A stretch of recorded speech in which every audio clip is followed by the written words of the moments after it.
Kansas city শুধু Argentina দলের base camp নয়, এখানে ইংল্যান্ড দলও তাদের ঘাঁটি গেড়েছে বিশ্বকাপের আগে থেকে, এবং এখানে ইংল্যান্ড দল এবং আর্জেন্টিনা দল দুই দলই বেস ক্যাম্প করেছে। সেই দুটি দল এখন সেমিফাইনালে মুখোমুখি হচ্ছে আটলান্টাতে। আজকে মিডিয়া অ্যাক্টিভিটিস ছিল, আমরা কথা প্রেস কনফারেন্সে এসেছিলাম, ইংল্যান্ডের প্রেস কনফারেন্স। এখানে লেখায় দেখছেন ইংল্যান্ড মিডিয়া সেন্টার।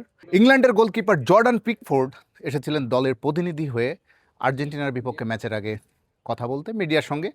সেখানে তিনি যথারীতি এই প্রেস কনফারেন্সে 86 সেই দ্বৈরথ, আর্জেন্টিনা এবং ইংল্যান্ডের যে দ্বৈরথটা তৈরি হয়েছিল সেই 86 বিশ্বকাপ থেকে দিয়েগো ম্যারাডোনার সময় থেকে শুরু, হ্যান্ড অফ গড, বিখ্যাত হ্যান্ড অফ গড থেকে শুরু করে ইংল্যান্ডের সঙ্গে তাদের যে একটা, যখনই খেলা হয় ইংল্যান্ডের মুখোমুখি, যখনই আর্জেন্টিনা হয়, একটা উত্তাপ, একটা তর্ক বিতর্ক সবসময় থাকে, এবং দুই দেশের মিডিয়ার মধ্যেও এটা তুমুল এই বিতর্ক বা এই উত্তেজনা চলে।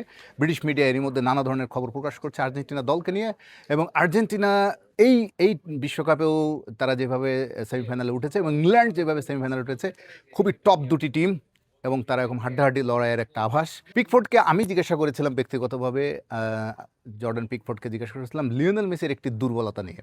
লিওনেল মেসি আপনারা জানেন, তিনি তার পেনাল্টি মিসের হারটা অনেক বেশি, 77%। গ্রহের অন্যতম সেরা ফুটবলার, এই গ্রহের একটা অন্যতম সেরা ফুটবলার, আর্জেন্টাইন এই জাদুকর, এই সুপারস্টার, জাস্ট যখন তিনি পেনাল্টিটা নিতে আসেন তখন একজন সাধারণ খেলোয়াড়ে পরিণত হন।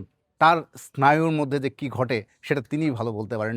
তিনি অনেক পেনাল্টি মিস করেন, এই বিশ্বকাপে যেমন দুবার তিনি পেনাল্টি মিস করেছেন। যেহেতু জর্ডান পিকফোর্ড একজন গোলকিপার, এবং তাকে আবারও যদি লিওনেল মেসি পেনাল্টি পায় তাহলে তিনি সেটা সামলাবেন কীভাবে তিনি লিওনেল মেসির যে পেনাল্টি মিস করার যে রেকর্ডটা, এটা কি পিকফোর্ডকে অনুপ্রাণিত করে? এটা কি তাকে অনেকটা আত্মবিশ্বাসী করে তুলছে? এই প্রশ্নটাই করেছিলাম। পিকফোর্ড অবশ্য অনেক ডিপ্লোম্যাটিক উত্তর দিয়েছেন। তিনি লিওনেল মেসির বলেই না, পেনাল্টি মিস করেন অনেক বড় খেলোয়াড়ও, এটা তিনি মনে করিয়ে দিলেন। এই পেনাল্টি মিসের পরিসংখ্যান অনেকেরই ভালো না, এটাও তিনি বললেন, এবং বললেন সেখানে একটা মেন্টাল গেম চলে, সেই মেন্টাল গেম তিনি লিওনেল মেসির সঙ্গেও খেলবেন। তবে এটা ঠিক, লিওনেল মেসি পেনাল্টি তার বিপক্ষে যদি নিতে আসে, লিওনেল মেসি সফল হতেও পারে।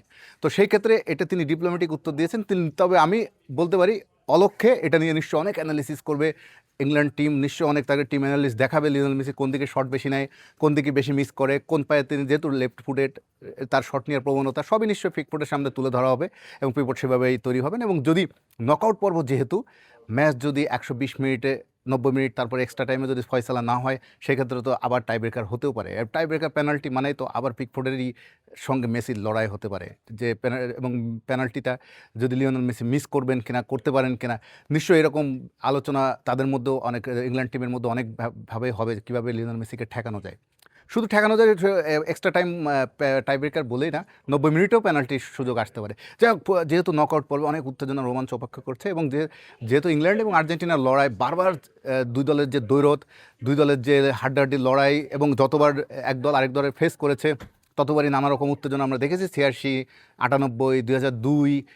এবং আরেকটি বিষয় হচ্ছে লিওনেল মেসি প্রথমবারের মতো ইংল্যান্ডের মুখোমুখি হচ্ছে, এই প্রসঙ্গটাও এলো। সব মিলে তারা, ইংল্যান্ড, স্কেলানি যেমন স্কেলানি বলেছেন এটা আরেকটা ফুটবল ম্যাচ, সেইভাবে তারা দেখতে চায়, ইংল্যান্ডও একইভাবে দেখতে চায়। আমরা পিকফোর্ডের কথা শুনলাম, সঙ্গে হ্যারিকেনের সঙ্গেও দেখা হয়ে গেল একই প্রেস কনফারেন্সে, যদিও হ্যারিকেন কোনো কথা বলেননি, তিনি জাস্ট রাইটস হোল্ডারদের জন্য এসেছিলেন তাদের ইন্টারভিউ দেওয়ার জন্য, এবং আমাদের সঙ্গে দেখা হলো। এরপরে ইংল্যান্ড দলের প্রস্তুতি এবং তাদের মিডিয়া অ্যাক্টিভিটি শেষ হয়ে গেল কানসাসে। এরপরে তারা চলে যাবে আটলান্টাতে। ঠিক একইভাবে আর্জেন্টিনা ক্লোজ ডোর অনুসরণ করছে, আগের দিন উন্মুক্ত ছিল কিছুক্ষণের জন্য তাদের প্র্যাকটিস আমরা দেখেছিলাম, এবং আর্জেন্টিনাও আটলান্টায় চলে যাবে। আমি যখন কথা বলছি আজ সন্ধ্যায় স্থানীয় সময় আটলান্টাতে মুখোমুখি হচ্ছে আর্জেন্টিনা ইংল্যান্ডের মহারণ। কে জিতবে, কে যাবে ফাইনালে, আমরা সেই আপডেট দেবো আটলান্টা থেকে। সবাই ভালো থাকুন। কানসাস সিটি থেকে আমি রানা আব্বাস।